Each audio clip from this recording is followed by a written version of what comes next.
guys have a lot of experience even just this year against those type of guys. Sinceri, Jance, Lamb all seem to be able to move well outside of the pocket.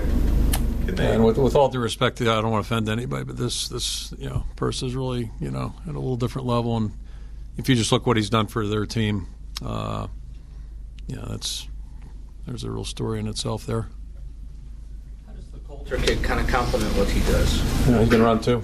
He can really run, and they used him the other day as a guy, to throw the ball to. So they're taking advantage of his athleticism and did a really nice job filling in when he was called upon. And so it's not like if they would pull Purse out, it's not like you can take a coffee break. You better be on your toes because he's really played well for him. How would you say? I think just following up on that thought, you look what. Unfortunately, it was his last pass last year, but just look at how that impacted their football team when he came out of the game at the end of our game. Just that shows you a little bit about the value a player could have to a football team, and that's what great players do. I mean, Indianapolis is going through that same issue right now, so that's kind of what you're looking at. You talk about how Persa sees the game. You just mentioned a player. He runs one way and throws a left.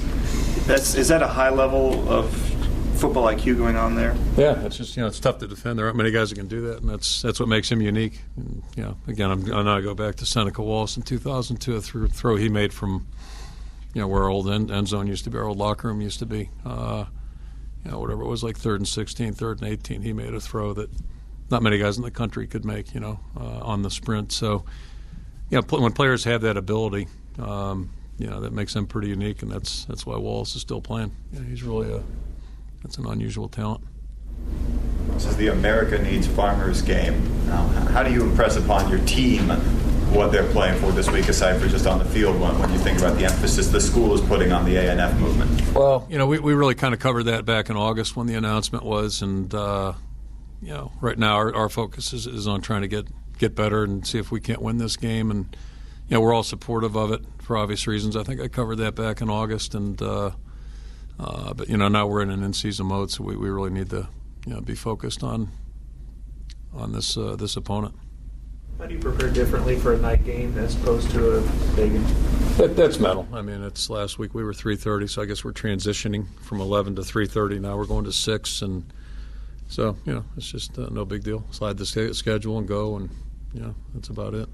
You got players in, their rooms all day. They could lay around and get sluggish. Yeah, I mean, we change our routine obviously, but it's nothing earth-shaking. Yeah. We played plenty of night games over the last decade, so it's not like it's anything new to us. How has James reacted since Saturdays? James Vandenberg. I mean, we had three Jameses out. Pardon me, but I mean, especially they're all up the middle too. So it's you gotta. I haven't talked to James much. I saw him Sunday. Saw him briefly yesterday. I think he's like all the players.